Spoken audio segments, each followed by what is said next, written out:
All right, we're going to jump straight into data structures, specifically contiguous arrays, and then we'll talk about abstract data types, such as stacks and queues. The rest of the day, we'll also talk about linked lists and binary search trees. It's a very packed day. You will not finish all of the workshops for today. But the material for today, while extremely important, especially when you are talking about can my algorithm run faster and understanding why certain algorithms run faster or slower, or because you're probably going to be asked about some of this stuff in interviews. But you're not going to be using this like tomorrow, for example, or over the next week, which means you can take your time over the next week finishing these workshops and assimilating the information. How many of you watched the, the hardware of the computer or like data abstraction video that we sent out? I believe you only got access to it yesterday, and I apologize for that. Yes, you are all so great. It's more than last cohort. Don't tell them that I said that. But it is more than last cohort. Maybe sending it the day before isn't good. It makes it urgent. You don't put it off. Great. Okay, so that is awesome because it means that you do have a bit of basis that we can work with for this lecture. So, data structures. We're going to talk about data structures and abstract data types. They get very confusing. What I want, between the two, what I want you to remember is that a data structure is how am I actually storing my data physically in memory? Like its physical location. How am I storing and manipulating those, essentially zeros and ones I'm holding in a specific register? Those off-on switches. That's the data structure. Like, how am I very physically working with this? Yes? Yeah, I'll send it again, and also let's make sure that you're part of the group that the email was sent out to. It might be in spam, you might not be in the group. Please come up to me during lunch with all these things because I definitely want. And if you haven't seen that video, that's okay. It's not that it's required for this lecture, but it is helpful. So an abstract data type then, how is it different from a data structure? The data structure is how do I actually put this in memory? Like how am I manipulating this data physically? An abstract data type is more of a specification. How do I want something to behave? How do I want, for example, I have a list of something. If a data structure for a list might be where are those elements stored in my computer and how are they moved around? However, an abstract data type might be what behaviors do I want my lists to have? Do I want to be able to add on to the end? Do I want to be able to pop off the end? Do I want to be able to sort it? Is it sorted to begin with? These are behaviors, these are specifications for the data structure, or not the data structure, for the data type. So in that way, let's look at this, and let's imagine that each of these squares is a piece of memory. What unit doesn't really matter. We could say it's a byte, we could say it's a word, which a word would be the size that one register inside of your CPU can hold. For many of your computers, that's going to be 64. It used to be 32, and now they're bigger. So that would be a word. What unit it is doesn't really matter. This is a unit of memory. And you already see here that we have two different ways of maybe holding a list. We'll talk about this way in a moment, but you can see just from the description, just from the diagram, that this looks like we have an element, and it's pointing to the next element, and that's pointing to the next element. And then we have another structure at the top that has every element right next to each other. We're going to focus first on the structure at the top. This is called a contiguous array. When I say array, really at any point today, I'm not talking about a JavaScript array. JavaScript arrays are completely different from this idea that we're going to be talking about today. This is an array as you'd have it in a lower level programming language, such as C, for example. So a contiguous array means I have all of my elements in this list come right next to each other physically in memory. Like inside of my computer, there are these registers with addresses, and each of these blocks are going to be right physically next door. So today we're going to talk about how memory allocation works with these contiguous array data structures. And then we're also going to talk about some abstract data types that we can build with this data structure, such as stacks and queues. And we'll talk a little bit more in depth about the difference between these data structures, such as a contiguous array, and an abstract data type, such as a queue or a stack. So, memory. I want you to imagine that our memory, the memory inside of our computer is a bit like a restaurant. We want to make reservations at that restaurant. Like we come in and we're like, I want so many tables. Maybe I care if they're next to each other and maybe I don't. Think of the operating system as like the front of this restaurant. Or even in some ways, it's like the host. It's like, okay, I'm going to let you have these tables. It schedules those table reservations. The programming language is the language everyone's speaking. And then the actual commands are, okay, I need a certain amount of tables. These tables are like memory cells. So we have your application, we have our operating system, and we have some memory locations or our tables in our restaurant. So in our application, remember, we're working not with JavaScript right now, but with something a bit lower level language. When we say lower level language, generally we mean having more control over like the memory management and like the operating system itself. So for example, in C, we can say, I want to create a contiguous array of integers that has a length of 4. That's what we're saying right here. And so we're saying, okay, I'd like to reserve 4 blocks of memory, and I want them to be next to each other, and each of these blocks should hold an integer.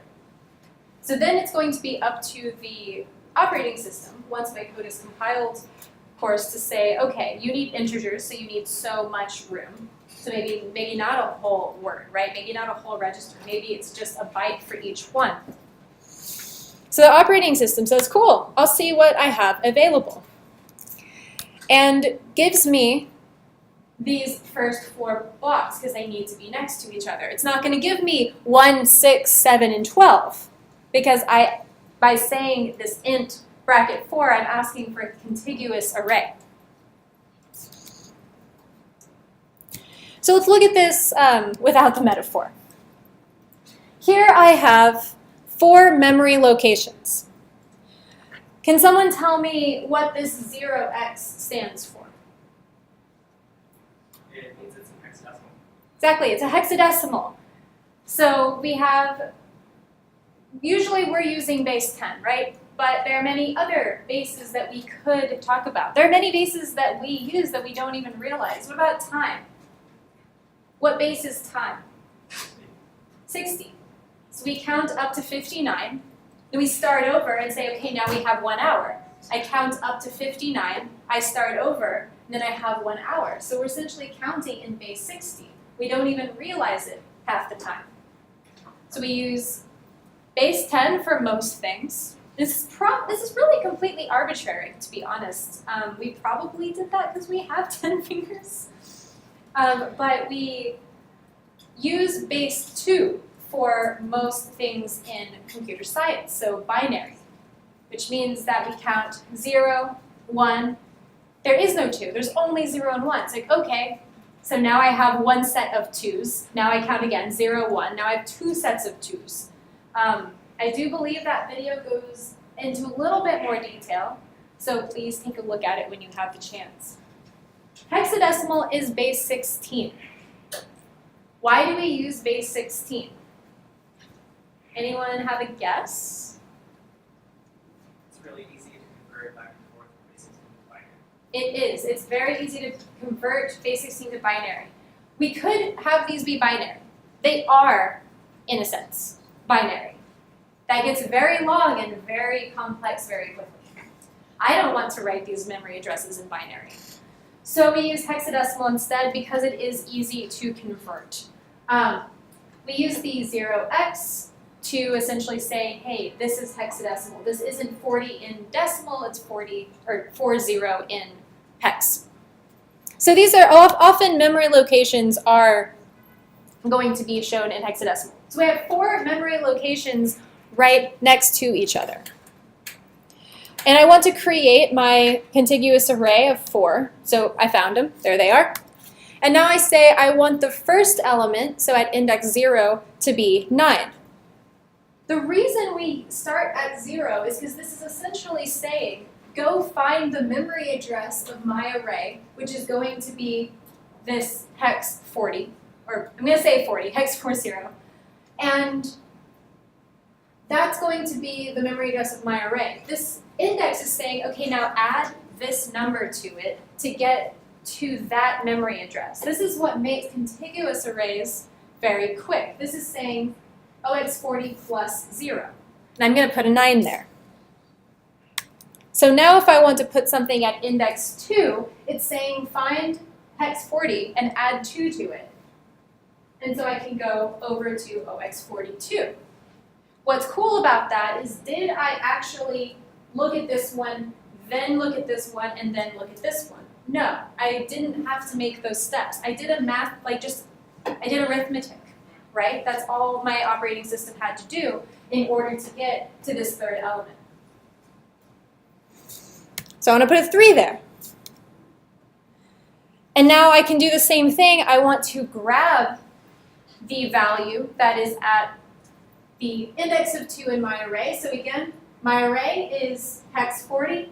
It's going to say, okay, add 2. That's the value that I want. Awesome. So what can I do with this? Lots of things.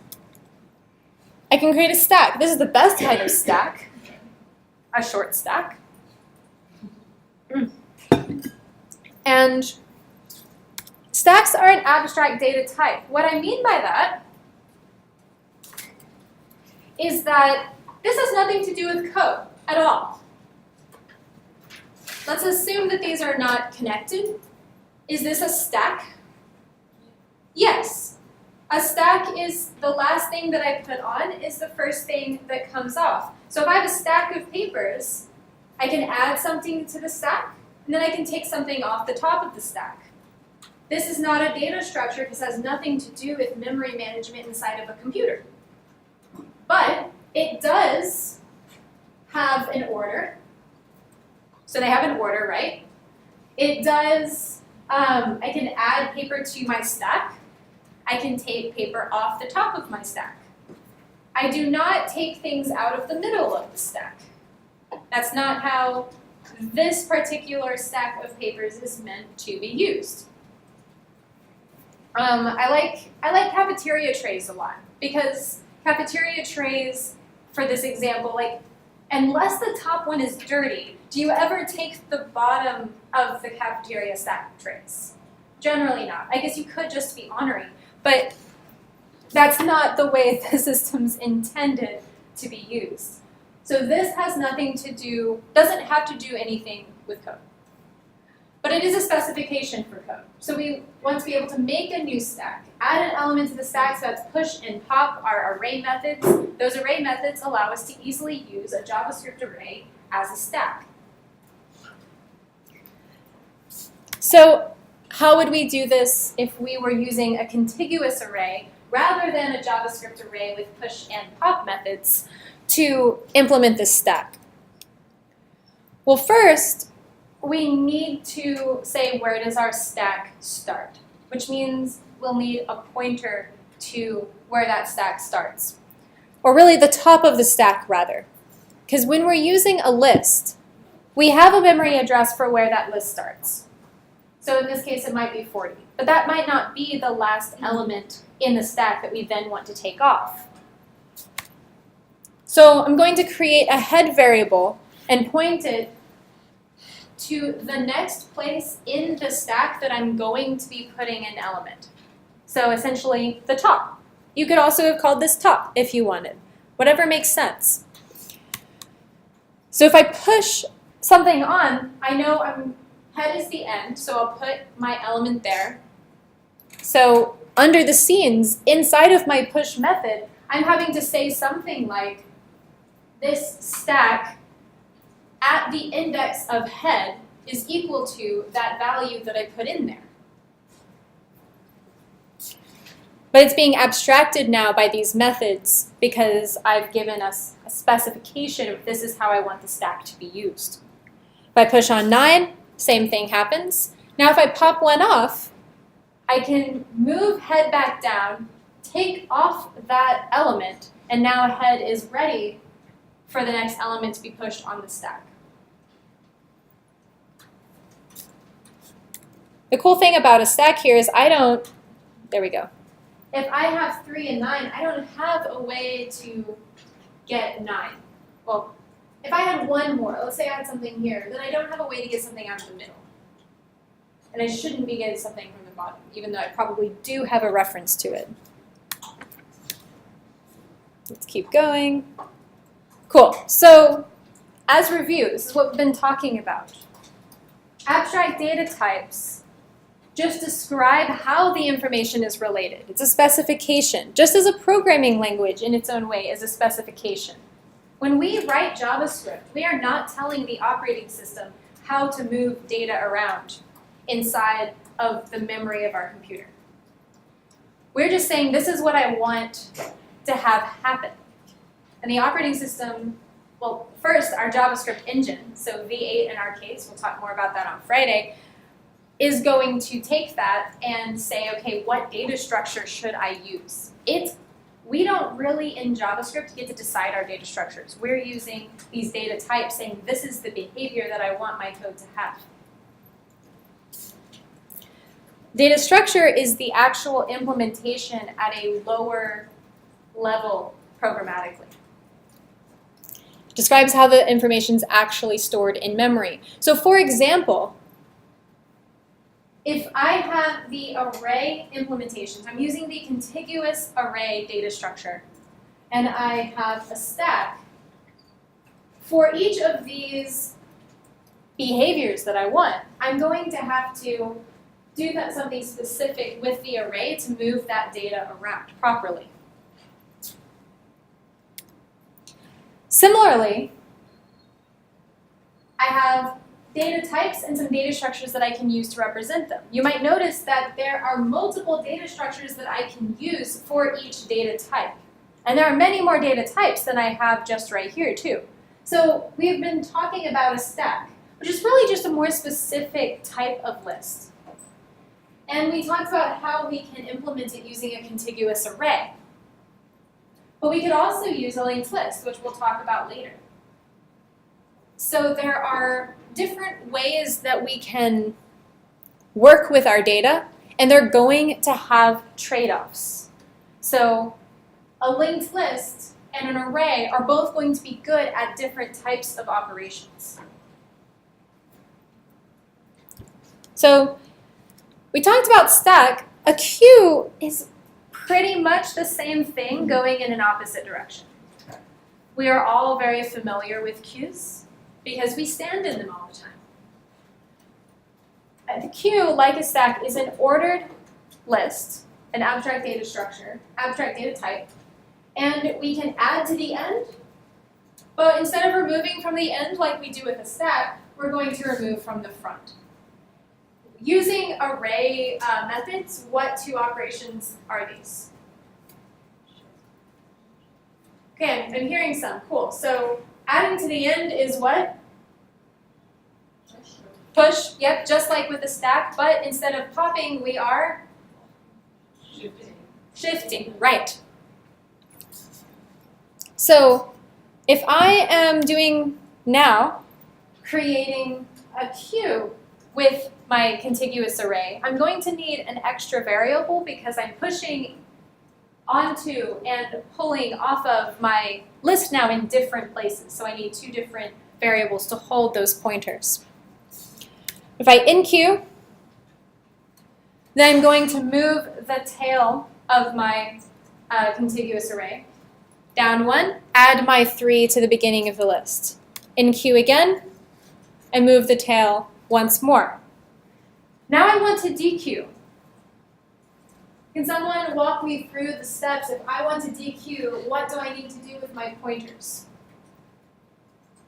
First off, what's getting dequeued? 3. Right. 3 is going to get dequeued. Once 3 is gone, what do I need to change about my pointers? Move the head.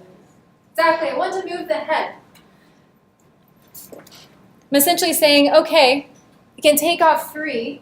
Instead of shifting everything up, which takes a lot of time, I can just move my head down. This actually leads us to a cool data structure called a cyclical queue. Because what happens if this keeps going? I have all this empty space. I can start over and use the top again. It ends up being I'm using a contiguous array to queue and dequeue along my queue, but I can use the memory addresses in a cyclical manner.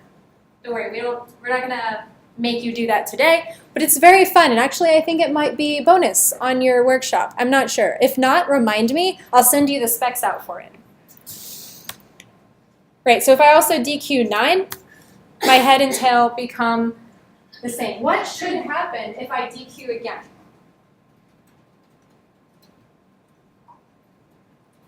Do I have anything to dequeue? No. So there are different ways that I could handle this as the programmer of this data structure.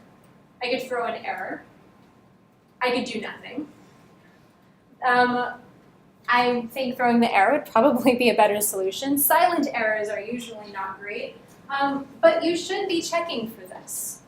If my head and tail are equal to each other, then I probably don't have anything in that list if everything is going correctly. So let's talk a little bit about JavaScript and how or how not they work with what we're learning today. So the main thing I want you to take away is that arrays in JavaScript are not contiguous arrays. In fact, arrays in JavaScript do not guarantee us anything about where those values are being stored in memory at all. So their implementation is actually going to be left up to the JavaScript engine. So if you're using Chrome, V8, if you're using Node, V8. Part of the reason being is arrays are not really arrays in JavaScript. They're objects, right? They only look like arrays because they have some fun internal methods that when we console log them out, they show it in brackets. They don't actually live in brackets. They live just as an object with a key of 0 as a string, a key of 1 as a string, a key of 2 as a string, and they maintain order, which is something that a regular object does not guarantee. And they have some methods on their internal prototype. So an array is just an object that inherits from the capital A array prototype objects. That's all it is. And so it's not a contiguous array at all. It's an imposter. It's an object that is just posing as one. And how objects are implemented by the JavaScript engine is going to vary on your behavior using that object, which is actually pretty cool. It might be implemented as a hash table, just something you will send you videos about later tonight, as you'll have a lot of homework today. I apologize. There'll be less homework going forward, but it's the first day. I'm going to get you primed up for it. And sometimes they're actually going to be stored as structs. Like if you're using an object that doesn't change much, it's going to be implemented using a struct, which is kind of just like a data type that the like user or programmer or like program creates that is not dynamic. It's like an object that isn't dynamic. So there are a lot of options there, but they are not contiguous arrays. However, they can simulate all of the same things, and the engine is going to do that in the fastest way possible So it might be contiguous array sometimes. It gets to choose at the time. We can simulate a stack using our push and pop methods. We can simulate a queue using push and shift as our NQ and DQ as well. We'll have more things to give you to take home, but you'll be implementing a stack and a queue without using these methods going forward. All right. Let's take a 5-minute break. Then we are going to jump back into a linked lecture to learn a little bit about linked lists, and then we'll start on your workshop. So 5 minutes. So we'll be starting up again at 11:45.